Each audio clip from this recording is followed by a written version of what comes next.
We are going live and we are back. We're back. It won't let us go back. Oh, here. Oh, that's weird. Today, No, it's okay. it's a good thing because last time we finished with the Talmud, okay, and that was very, very interesting to see the thinking of the Talmud that's redacted around the year 600 or so. And then we also talked about the Gaonic period of time where today, I mean, just so we have kind of like the timeline, because we're skipping a few hundreds of years, right? And it's not like nothing important was written there. There's a lot of stuff that was important written. And we're gonna go back. We won't talk so much about the Gaonic literature, but that is a period of time from around the year 750 till around the year 1150 in Babylonia.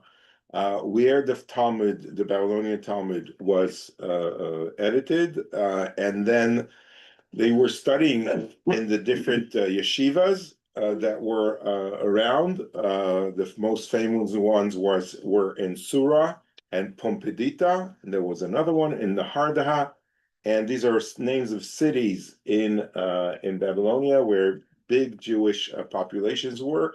And the rabbis were leading these yeshivas with students, and they were answering questions back and forth. We'll go back to that a little bit when we talk about responsa. She thought it was in your front of you. Oh, okay. All right. Thank you. And then we're going to go back to Rashi, hopefully next week, and a little bit about the Tosfot. And today we're going to talk about the Rambam Maimonides, which is the 12th century. Okay, so this is sort of like what's happening in between those years, and I'll explain a little bit more about that history and how Jews even got to. I'll talk about it next week, not this week. How Jews got to France and Germany. But when we are talking about Jews in either Spain or all the North African countries, and the Arabian countries, Jews have always been there. Okay, from Iraq, from Babylonia, they just went around to. It's kind of like the same continent, and Jews were there in these communities all along in Egypt, etc. And Rambam Maimonides had he was like such a great scholar. He had his rule over all these countries. The Jews there, they respected him very much. It wasn't because he had any official title to rule them, but it's more like because he was such a great and unique scholar. Well, wasn't he also a good doctor? He was also a doctor. I actually want to show you a short 6-minute movie about him as like an introduction. But just and what we're going to talk about today is the guide for the perplexed that he. It's a great title. Yeah, and we'll talk a little bit about that. But first, we will watch the movie. Let's just make sure that when we share, you're always See that statue in that little village? right in Barcelona, right? You think it'll help? Would it Why only was help it if the you can? statue? Probably put out some we like. There's no lovely little. Okay. Want me to? So if everyone's ready, it's 6 minutes for the movie. Oh.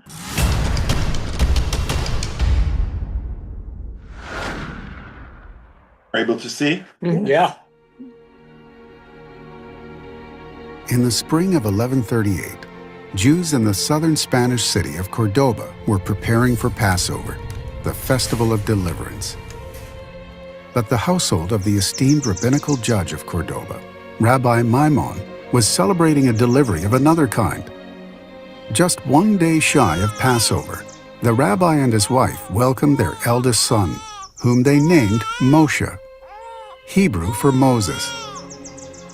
Little did the rabbi know that he was destined to gain eternal fame through Moshe, for his brilliant child grew into the universally acclaimed scholar known as Moses Maimonides, or Moshe, the son of Maimon. It was a trying time for the Jews of Spain.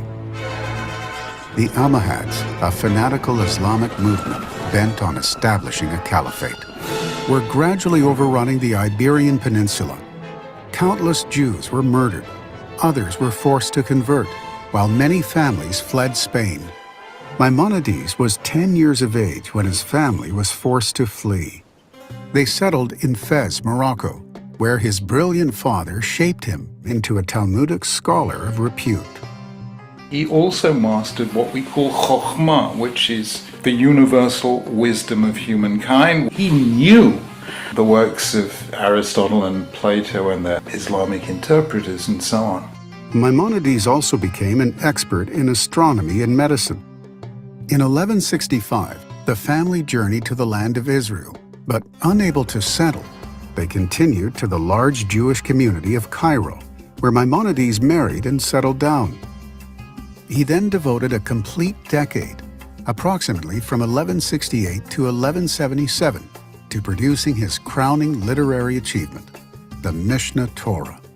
He was an ish halacha. He was the greatest rabbi of the Middle Ages. He wrote the greatest law code in all of Jewish history, the Mishnah Torah. He was an absolutely outstanding master halachist. For the first time since God gave the Torah at Sinai, the entire body of Jewish law would be codified in a systemic, clear, and concise fashion. The 14-volume masterpiece created a powerful impression across the Jewish world. Then, in 1177, tragedy struck. Maimonides' brother, David, drowned when his ship, fully laden with merchandise, sunk in the Indian Ocean. The brothers had shared a deep bond, and Maimonides grieved terribly for years. David had also been Maimonides' business partner, and this calamity meant financial ruination for Maimonides, who was now forced to become a doctor. His expertise soon caught the attention of the Egyptian ruler Sultan Saladin, who appointed Maimonides to the position of royal physician. Maimonides also served as the leader of Egyptian Jewry. He juggled his time between his royal duties, treating private patients, serving as a statesman for the Jewish community, teaching Torah, and discussing medicine, philosophy, and science with his non-Jewish audiences. Maimonides described his schedule in a letter to a dear student, Rabbi Samuel ibn Taban of Provence. I live in Fostad, and the Sultan lives in Cairo. I must see him every morning to check on his health. As a rule, I am in Cairo early each day, and even if nothing unusual happens, by the time I get back to Fostad, half the day is gone. When I come home, my foyer is always full of people, Jews and non-Jews, important people and not, judges and policemen. I apologize and ask that they should be kind enough to give me a few minutes to eat. That is the only meal I take in 24 hours. Patients go in and out until nightfall. And sometimes, I swear to you by the Torah, it is 2 hours into the night before they are all gone. I talk to them and prescribe for them, even while lying down on my back from exhaustion. On Shabbat, the whole congregation, or at least the majority of it, comes to my house after morning services, and I instruct the members of the community as to what they should do during the entire week. We learn together in a week fashion until the afternoon. This is my schedule. His quill hardly saw any rest either. Jewish communities from distant lands sought his advice and rulings on Jewish law, and Maimonides felt compelled to pen yet another literary masterpiece to forestall a developing crisis in Jewish faith. Many Jewish scholars in the Arabic lands had been swept up in the newfound Islamic obsession with Greek philosophy, This left some Jewish scholars deeply disturbed by the apparent intellectual contradictions between contemporary Greco-Islamic philosophy and various precepts of the Torah. In 1191, Maimonides published a treatise that thoroughly addressed these issues from a philosophical standpoint, under the title Guide for the Perplexed. When Maimonides passed away in 1204, the entire Jewish world mourned his passing. An epitaph without historical parallel was carved into his gravestone, proclaiming that since the days of Moses, no Jewish leader's achievements had rivaled that of Moses Maimonides. And yet, just 30 years after his death, Maimonides and some of his works became the subject of bitter controversy in the wider Jewish community. At the height of the dispute, some Jews slandered Maimonides' books to Christian religious authorities, who burned them as heretical works. Maimonides' son and his successor as leader of the Cairo Jewish community, Rabbi Abraham, penned a poem to mourn the burning of his father's sacred texts. How foolish are they who believe that with fire one can destroy books more precious than gold. These books are themselves consuming fire. How then can they perish in flames? Know, you who burn and your arrogant helpers, all is not as it appears. They went up like Elijah to God, and as an angel in the flame. How could one of Judaism's greatest scholars become the source of such extreme dispute? What lay at the heart of the Maimonidean debate? And how does this great debate of the 13th century continue to influence us today?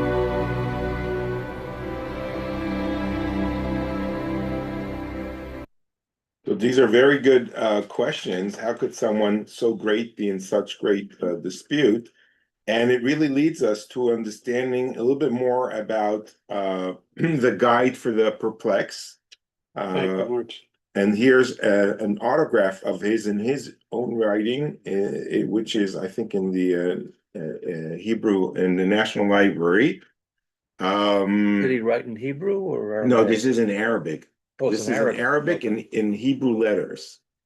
Okay, That's it. it's like they did with Yiddish. They wrote Yiddish, the German Sure. Yiddish, but in Hebrew letters. So they had the same thing in Arabic countries. And it was called Dalalat al-Khairin, and it's written in standard Arabic with Hebrew script. This is from the Cairo Geniza. And just a short introduction to it. The Guide for the Perplexed, okay, Moreh Nevuchim, is a work of Jewish theology by Maimonides. It seeks to reconcile Aristotelianism with rabbinical Jewish theology by finding rational explanations for many events in the text. Okay, so Aristotle, okay, which is, a Greek philosopher, a very rational Greek philosopher that influenced the entire world with his philosophy, including the religion of his time, and the Muslim thinkers of that time were very well advanced and really brought a lot of good culture to the world, also reconciled with him as well, and kind of like tried to show that religion does not contradict Aristo. He was so popular that people wanted to make sure, it doesn't contradict. It's like today when democracy became so strong. So there's a lot of streams in Judaism that want to say Judaism does not contradict democracy. Judaism goes along with it. Okay, so that's not a natural thing. You got to work on showing that Judaism doesn't contradict democracy, because if we are really honest, there's some things in Judaism that do contradict democracy. So you got to massage it and work it a little bit. So the same thing is with Aristo and his writings, that they had to sort of like bring this great project of reconciling Judaism with all of his ideas. I actually have here a definition of what Aristotelianism is. And I'll just read the opening. It's a philosophical tradition inspired by the work of Aristotle, usually characterized by deductive logic and an analytic inductive method in the study of natural philosophy and metaphysics.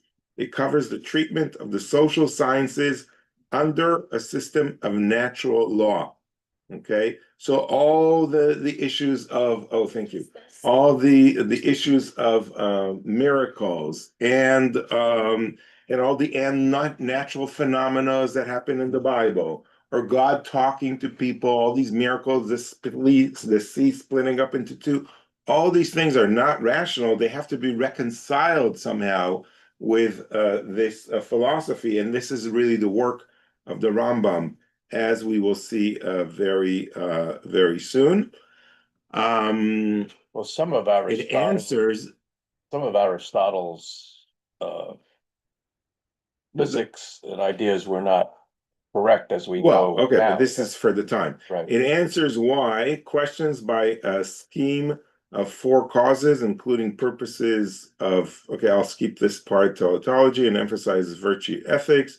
Aristotle in his school wrote tractates on physics, biology, metaphysics, logic, ethics, aesthetics, poetry, theater, music, rhetoric, psychology, linguistics, economics, politics, and government. Okay, any school of thought that takes one of Aristotle's distinctive positions as its starting point can be considered Aristotelian in the widest sense. Okay, this means that different Aristotelian theories may not have much in common as far as their actual content is concerned. Okay, that's enough about Aristotle.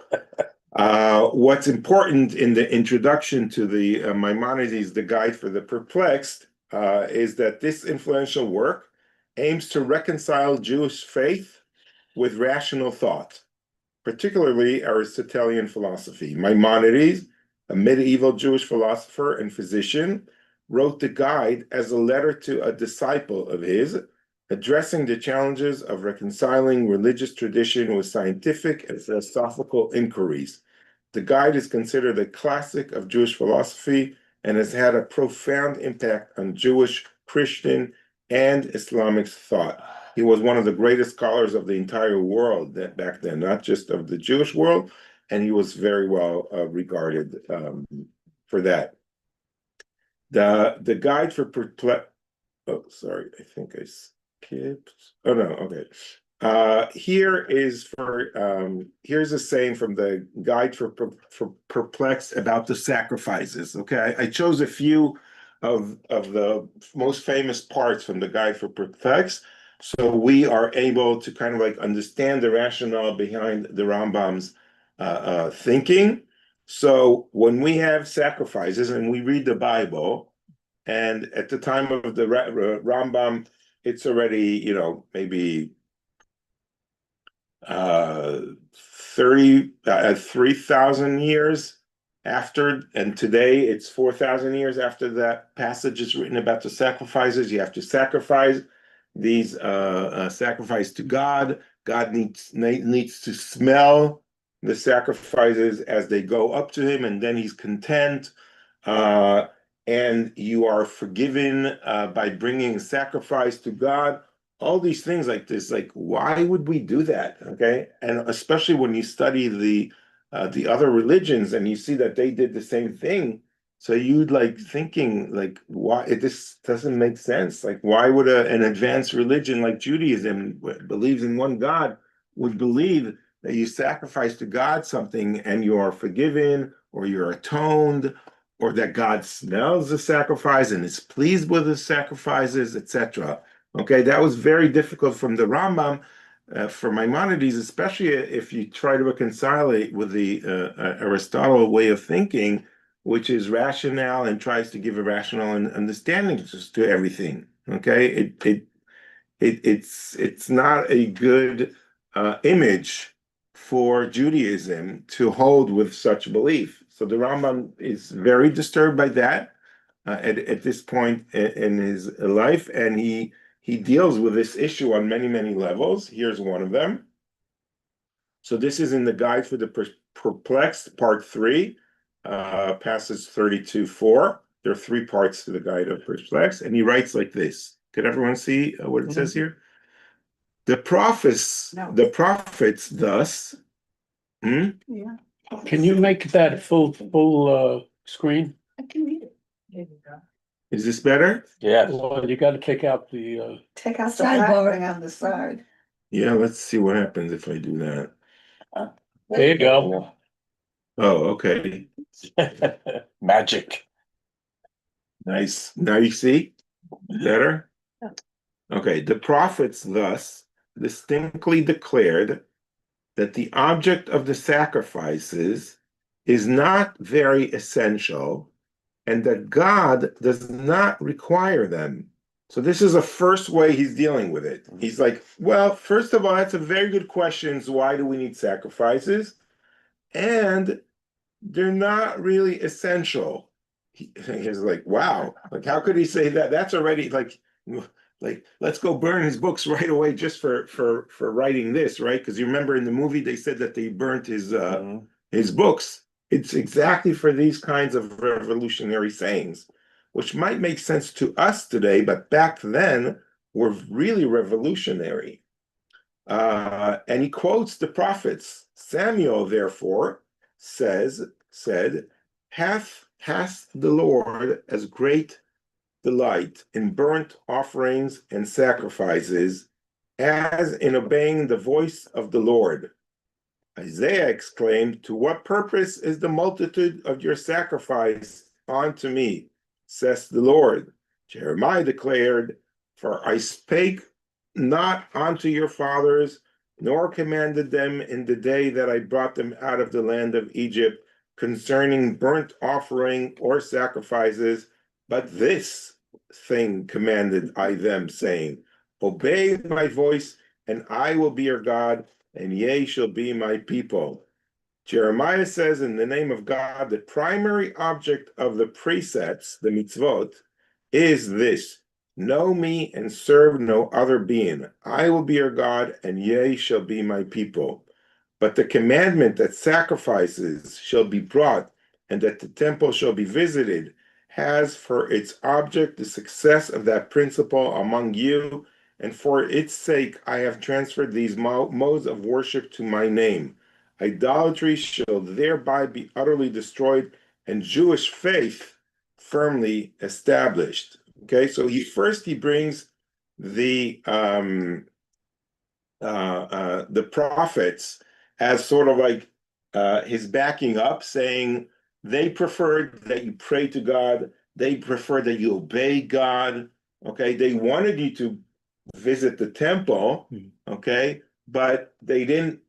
The intention of the sacrifices was really to bring you to the temple to recognize that there is one God. It's sort of like, it's like you're taking something that everyone's doing anyhow, and you're making it into your religion, into your belief. So everyone's practicing sacrifice, that's great, but we're going to do it in the Jewish way, okay? And we're going to make it Jewish, and then people will believe in God in that way. Okay. Why does the Torah specifies such specific things about the sacrifices and the priests and everything else that goes on, which seems to so contradict that in a way? Yeah, that's a very good question, and we're going to address that in a moment. I just want to show you the reaction of Nachmanides on Maimonides. Nachmanides is the Ramban, okay? And he lived right after the Rambam. Okay, he never met him. He was in the south of France, although the Rambam was in Spain. And he read and he comments on Maimonides because Maimonides was such a great scholar. Okay, so you have Rambam, and the funny thing is that his greatest opponents is Ramban. Okay, so that's with an M and this is with an N. So that's why they're called Maimonides and Nachmanides. Okay. And he was also a great scholar, but he was more pious maybe, or he wasn't a rationalist necessarily, although he was a great scholar, and he rejected a lot of Rambam's philosophical thinking. He went against that, and I think he's not the reason why they burned the books, but I think that after he wrote a lot of his criticism on Maimonides, that's when sort of like the rabbis started understanding like this is really dangerous thought, what Maimonides is offering, because people are kind of like leaving the traditional way of thinking. Today, by the way, Maimonides won. Today we're all rationalists, and today we all think in the same way. For example, the Rambam's, okay, we're going to get to that in a moment, but let's see what he writes here. The Rambam on Leviticus 1:9 writes in his commentary, and behold, in this verse, the reason for the sacrifices is that they are a fire offering with a pleasing odor to the Lord. Okay, that's why, okay, God smells the offering and the odor pleases him. But the Rambam said in the guide for the perplexed that the reasons for the sacrifices was for the sake of the Egyptians and Chaldeans in whose lands Israel used to live and dwell, who would worship the bull and the sheep. And for this reason, God commanded to slaughter these three species in God's name to make known that the matter which the pagans thought of as the ultimate sin is what the Israelites will sacrifice to their creator, and their sins will be atoned for. And these are his words, and he continues at length. Okay, so he says that the Rambam claims that the sacrifices are not to please the Lord, is not for the odor or anything like that. It's because this is what they use in the idol worshiping countries. Okay, and we took it sort of like away from them. We slaughtered what's their sacred animals, and we showed them we could sacrifice them and make it like, and move it sort of like into the Jewish religion with all its practices. So he's taken the Rambam, Maimonides, as actually taking away the entire religious aspect that is in the Torah, which says God requires the scent and the odor, etc., and it's pleasing him. He takes all of that out because he wants to rationalize things and says there's no such thing as God wanting smell, etc. Okay, the Nachmanides, the Ramban, does not like this. He writes, and I highlighted this in red. I did not write this. Okay, he writes, "This is rubbish." Can you believe one great rabbi writing about another great rabbi? This is rubbish. If he has like no shame, okay. But he's probably very upset when he read Maimonides' explanations. He says the table of the eternal is made polluted, for they are only to remove false beliefs from the hearts of the wicked and fools of the world. Okay, so he's referring to the Rambam. Okay. That he's like the fool, he's like the hearts of the wicked and the fools of the world. Okay, that's like even worse than saying that his words are rubbish. And he says, doesn't scripture say that they are food of the gift offering for a pleasing odor? He says, the text says this. Okay, how can he say that the text does not mean it? Okay, but the Maimonides knew this, and he obviously, thought that it's not the case. And here's a summary of this, okay? In the Guide for the Perplexed, chapter 3, chapter 32, part 3, chapter 32, Maimonides, Rambam presents a bold and often debated explanation for why the Torah commands sacrificial worship. Summary of Maimonides' argument in part 3, chapter 32:1. Gradual transition from idolatry. Maimonides argues that the commandment for animal sacrifices was a concession to the psychological and cultural limitations of the Israelites at the time. He claims that since the practice of sacrificing animals was deeply ingrained in the ancient world's religious systems, particularly among idolaters, it would have been too radical and difficult for the Israelites to immediately abandon all forms of worship that included sacrifice. It is impossible to go suddenly from one extreme to another. So here's another fantastic explanation.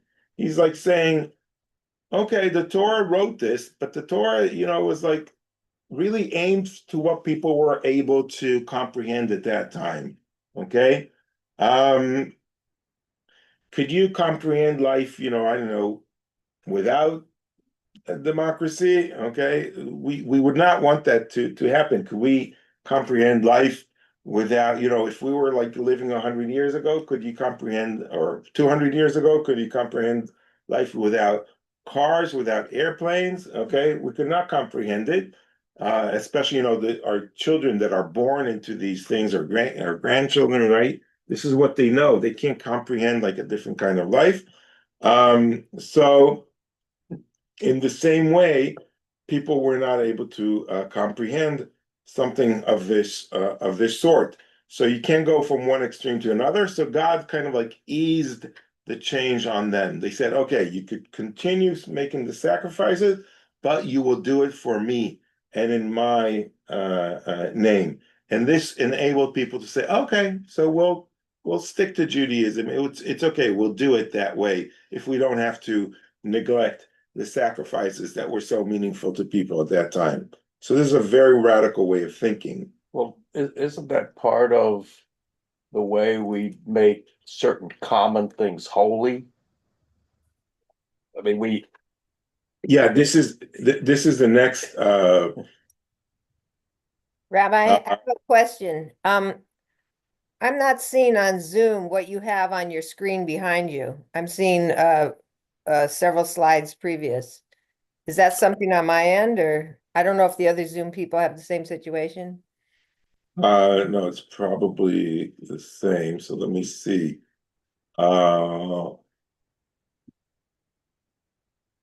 Okay, what about now? Just a second. I minimize it. Now I am seeing what you have on the screen. Thank you. Of sacrifices to divine Yeah. Now I'm seeing that. Yeah. Okay, so he's saying divine pedagogy. God in his wisdom gradually weaned the Israelites away from idolatry by redirecting sacrificial practices toward himself rather than abolishing them outright. Maimonides compared this to a physician who gradually withdraws a harmful substance from a patient's diet rather than stopping it abruptly. God left them the sacrifices in the law as an institution, not as a necessity, but as an accommodation. Purpose over form. While the form, sacrifices, was preserved, the purpose was changed. Rather than appeasing idols, sacrifices in the Torah were to be offered solely to God and in a centralized, regulated manner. This transformed a formerly idolatrous ritual into a tool for monotheistic worship. Higher worship, ultimately, Maimonides suggests that prayer, contemplation, and understanding are superior forms of worships. Okay? So, do you understand that he's saying, like, if the people of Israel were ready at the time, he would have let them pray instead of doing sacrifices to God. But they weren't ready yet.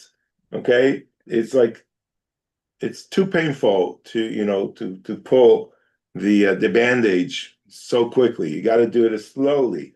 So first you allow them to do the sacrifices, but they doing it to worship God. Once they understand they're worshiping God, then after the destruction of the temple, he gave them prayer as a means of connecting to them. And then he goes even further, just a second.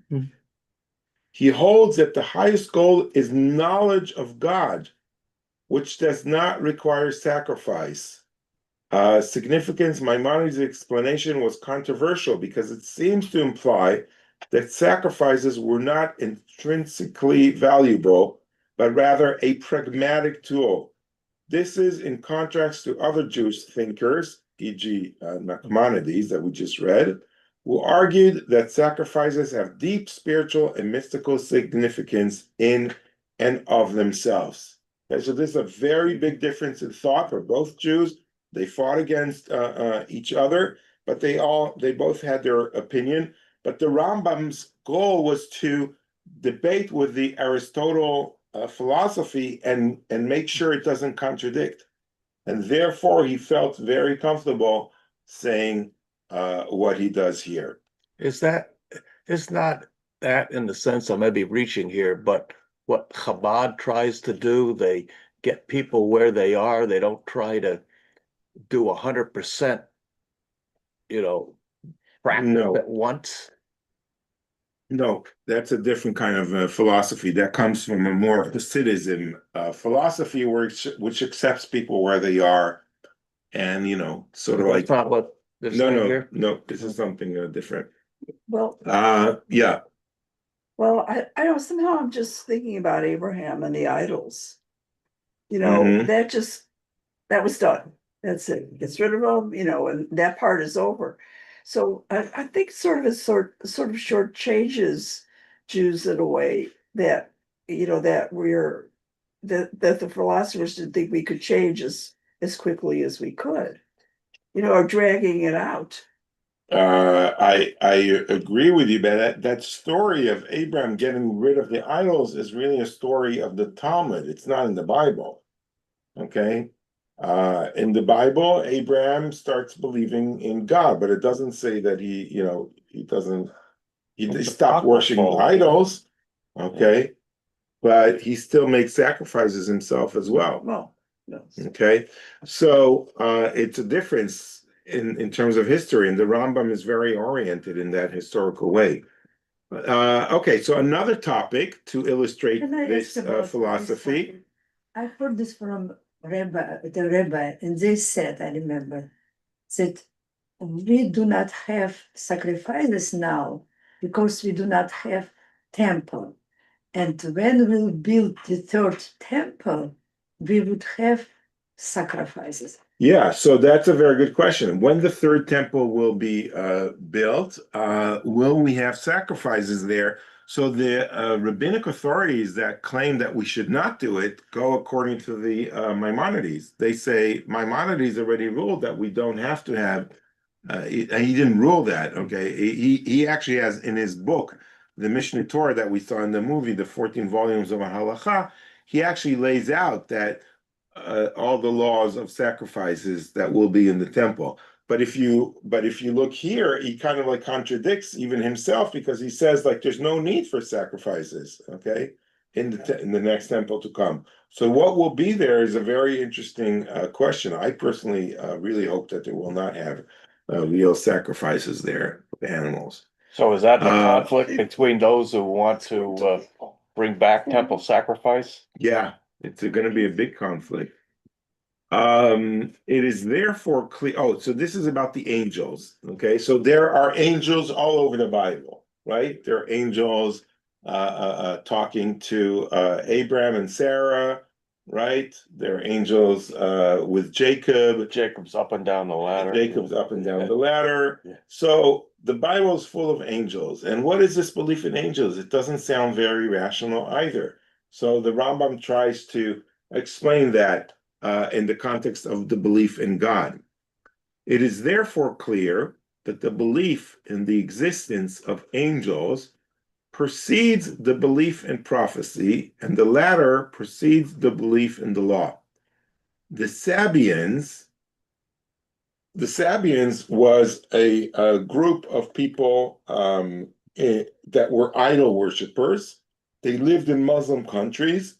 They were persecuted by the Muslims because they were worshiping idols, but they were like sort of like the remains of the idol worshippers, because still idolatry was a very strong religion. Okay, so the Sabians, these idol worshippers, in their ignorance of the existence of God, believed that the spheres with their stars were beings without beginning and without end, that the images and certain trees the Asherot derived certain powers from the spheres, that they inspired the prophets, spoke to them in visions, and told them what was good and what bad. I have explained their theory when speaking of the prophets of the Asherah. Okay, so he repeats something that he already explained before, but mainly he's trying to tell us that all these prophets that have visions, etc., that we read about in the Bible, that they have visions, etc., it is kind of like similar. We think it's like the ones that are the idol worshippers that thought that they also have visions from coming from the different spheres and the stars and the suns and all these things, because they thought these were the powers of God. Okay, so he continues, but when the wise men discovered and proved that there was a being, neither itself corporeal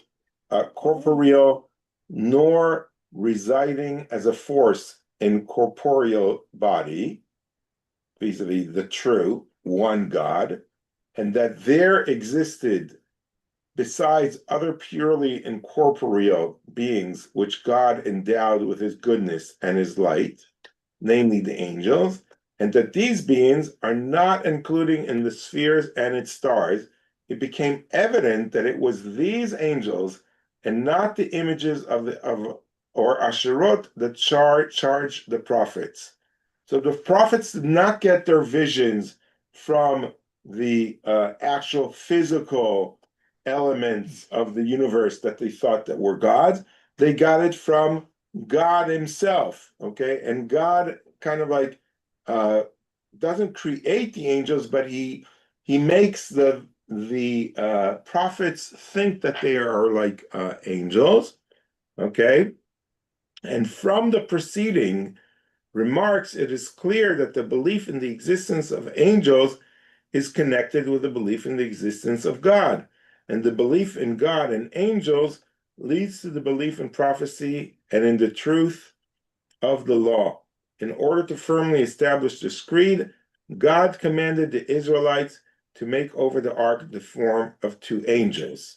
Okay? That's the angels over the. Yeah, the cherubim over the, okay, so again, the Israelites needed something more tangible. If you tell them there are no angels, it was like, oh, no, we want angels, like, don't take them away. So he kept the angels, but he, again, made them sort of like nationalize them into being coming from God, but they're not the angels that were the tangible angels that people thought about before. And he says the belief in the existence of angels is thus inculcated into the minds of the people. And this belief is in importance next to the belief in God's existence. It leads us to believe in prophecy and in the law and oppose idolatry. If there had only been one figure of a cherub, the people would have been misled and would have mistaken it for God's image, which was to be worshipped in the fashion of the heathen. Or they might have assumed that the angel represented by the figure was also a deity and would thus have adopted a dualism by making two cherubim and distinctly declaring the Lord is our God, the Lord is one. Moses clearly proclaimed the theory of the existence of a number of angels. He left no room for the error of concerning those figures as deities, since he declared that God is one and that he's the creator of angels who are more than one. Okay, so basically the Rambam is saying these angels were created by a God, so people are able to connect to the concept of angels that they used to know where there were idolatry. He didn't put one cherub on the ark, or else people would give that too much of a meaning and would worship it. He put two cherubs, okay, and cherubs, and he claimed to everyone, Shema Yisrael, Adonai Eloheinu, Adonai Echad. Hear, O Israel, there's just one God, okay? So these angels are sort of like to ease their maybe distress that all these things that they know from the other religions that they have just left are no longer existence. So he kind of like made them into the Jewish, brought them into the Jewish religion. Yes. Refresh me, when did you say he lived, Maimonides? When is this? 12th century. So there's Christianity. Yeah. Okay, because I was at the Catholic Jewish Women's Organization conference yesterday, and this was part of the topic. Okay. And the separation of corporeal, of palpable existence of angels or the Trinity, or especially Jesus, versus the concept of one God.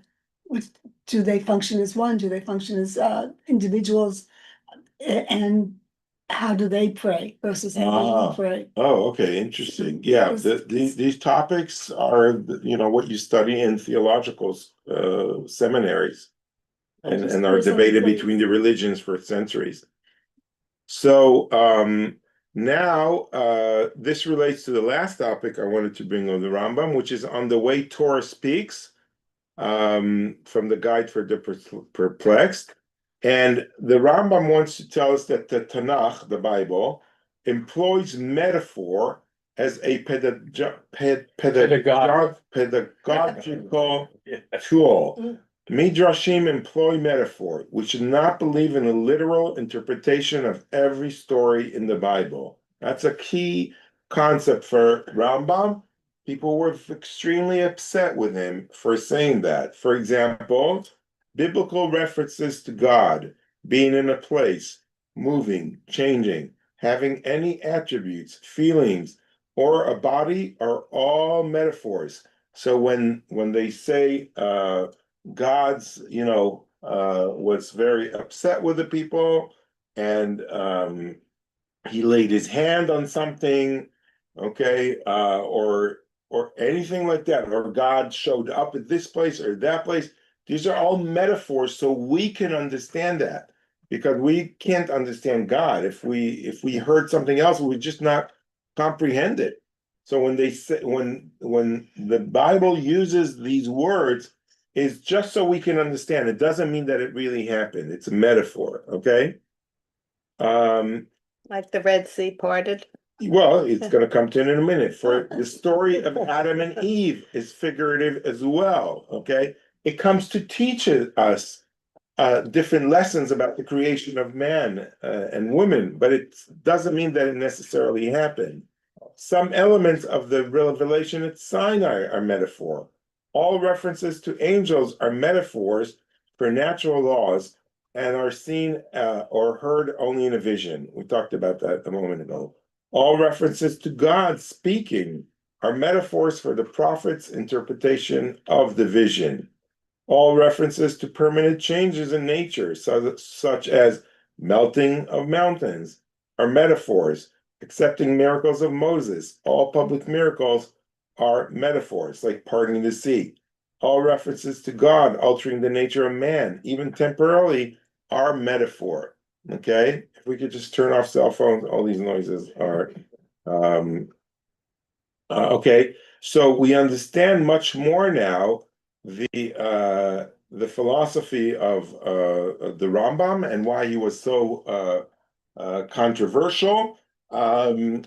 For example, the whole concept, but today we all kind of like think in that way, right? We say in our prayer that God has no image, okay? God has no specific place. We cannot see God, right? We say all these things. We are all Maimonides. We are all influenced by his philosophy, because at the time of Maimonides, his opponent, everyone thought that God could be seen. Everyone thought that when the Bible said God's hand or God's wrath, it meant it in a real way.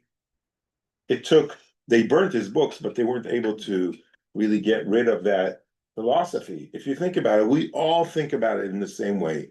Even the most, religious people today, no one thinks of God in a tangible way like they did at the time of the Rambam, or up until him.